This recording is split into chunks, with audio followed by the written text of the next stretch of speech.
क्या आप भी डायबिटीज से जूझ रहे हो या किसी फैमिली मेंबर को डायबिटीज से रिलेटेड कोई प्रॉब्लम है? डायबिटीज होने के कारण क्या खाएं, क्या ना खाएं, कौन सी सब्जी खाने से आपका शुगर ये कंट्रोल हो सकता है? क्या आप जानते हैं कुछ ऐसी वेजिटेबल है जो अपने बढ़े हुए ब्लड शुगर को डेफिनेटली नेचुरल तरीके से कंट्रोल करने में भी आपको मदद कर सकती है। हाँ दोस्तों, कुछ ऐसी वेजिटेबल्स है जो अगर आपने डेली लाइफ में इंक्लूड किया तो ये आपका ब्लड शुगर कंट्रोल करने के साथ साथ आपको हेल्दी, फिट और न्यूट्रिशन भी प्रोवाइड करता है।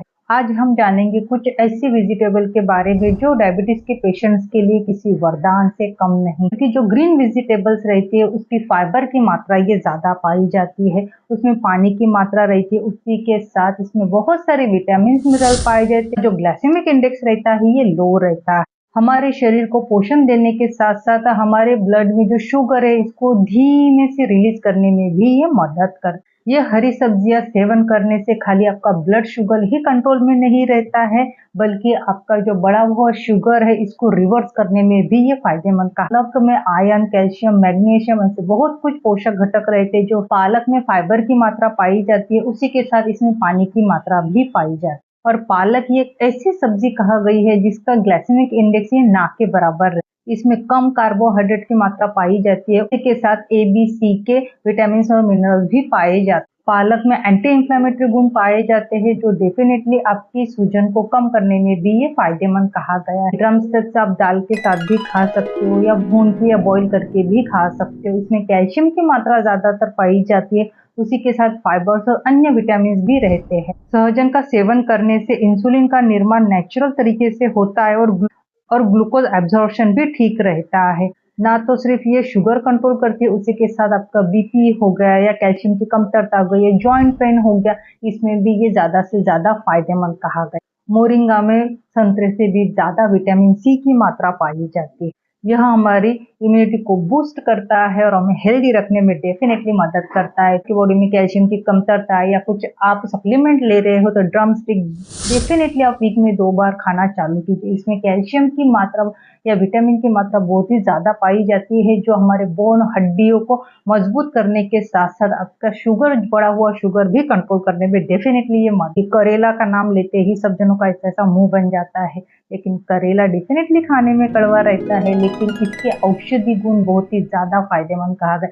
ये आपको अंदर से फिट रखने में मदद करता है। उसी के साथ डायबिटीज के पेशेंट्स को डेफिनेटली डेली लाइफ में वीक में कम से कम 2 बार खाना ही चाहिए, जिसकी वजह से उनकी जो बढ़े हुए शुगर है डेफिनेटली ये कम करने में ये मदद करता है। क्योंकि करेले का जूस 90% लोग लेना पसंद नहीं करते हैं, तो आप डेफिनेटली क्या सब्जी बना के करेले की सब्जी अपने लाइफ में इंक्लूड कर सकते हो, लेकिन ध्यान रखना चाहिए कि आपको ज्यादा ऑयल की मात्रा ना ऐड करें।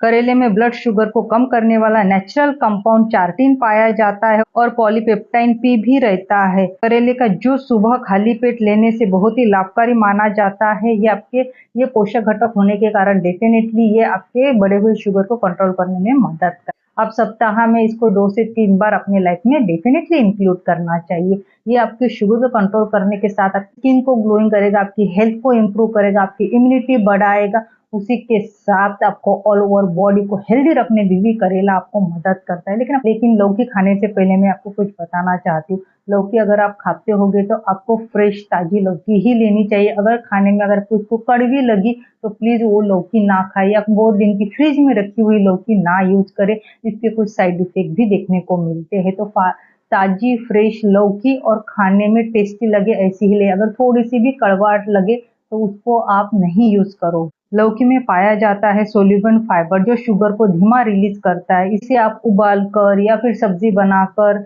या फिर जूस के स्वरूप में भी आप इसको ले सकते हैं।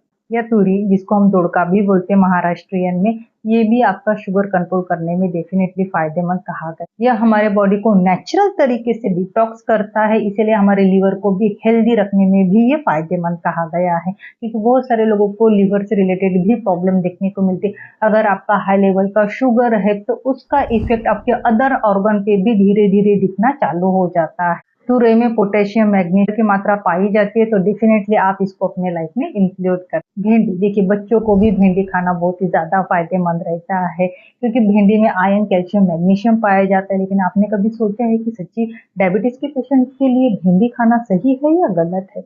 डेफिनेटली सही है, क्योंकि भिंडी में ऐसे कुछ पोषक घटक रहते हैं जो आपके बढ़े हुए शुगर को कंट्रोल करने में डेफिनेटली ये मदद कर। भिंडी के अंदर म्यूसिलेज नाम का पदार्थ होता है जो शुगर के अवशोषण को धीमा करता है। यह ब्लड शुगर को स्थिर रखने में भी मदद करता है।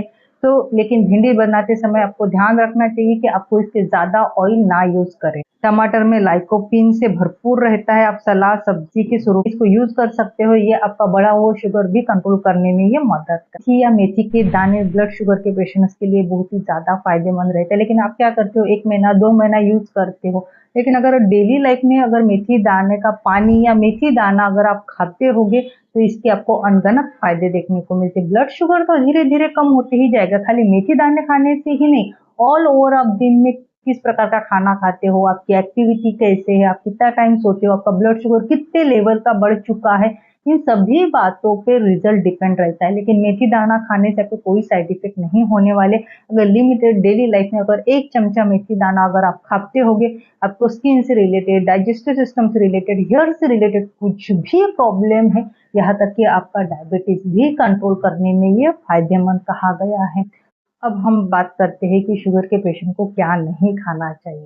शुगर के पेशेंट को आलू, साबूदाना या फिर ज़्यादा स्वीट चीज़ें या तली भुनी चीज़ें या मैदे से रिलेटेड चीज़ें, इससे थोड़ी दूरी बनाए रखनी चाहिए। पैकिंग वाले फूड्स हो गए या जूस हो गए, तो शुगर के पेशेंट के लिए जूस से भी ज़्यादा फायदेमंद कहा गया है फ्रूट्स खाना, क्योंकि फ्रूट्स में फाइबर की मात्रा पाई जाती है। हम जब भी उसका जूस बनाते हैं, तो जो छिलके ये बाहर निकल जाते हैं, यानी फाइबर पूरा बाहर निकल जाता है।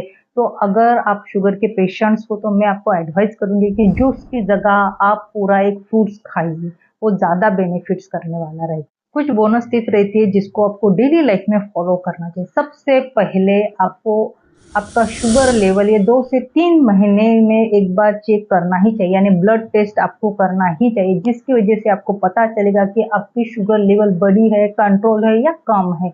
तो बहुत सारे लोग क्या करते हैं, 6-6 महीने तक अपना शुगर टेस्ट नहीं कर पाते हैं, जिसकी वजह से उनका शुगर बहुत हाई हो जाता है, तो उनको आगे चल के दिक्कतें हो सकती है। 2 से 3 महीने में एक बार डेफिनेटली आपको आपका ब्लड टेस्ट करना ही चाहिए।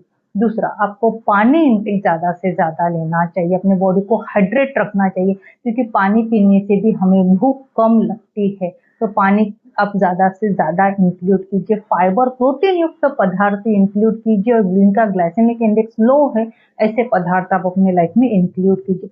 7 से 8 घंटा रात को डेली सोना चाहिए, और सवेरे मॉर्निंग में 45 मिनट्स वॉकिंग, एक्सरसाइज, योगा, आपको जो अच्छा लगता है डेफिनेटली ये आपको करना चाहिए। रिफाइंड ऑयल की जगह आप सरसों का तेल या फिर नारियल का तेल अपने खाने में यूज कीजिए, लेकिन वो भी थोड़ी मात्रा में ही। अगर आपको मेरी आज की इंफॉर्मेशन अच्छी लगी हो, और आपके घर में, आपके फैमिली मेंबर में अगर किसी को डायबिटीज है, तो ये वीडियो उनको ज़्यादा से ज़्यादा शेयर कीजिए, जिसके कारण वो अपना शुगर ये कंट्रोल कर पाए।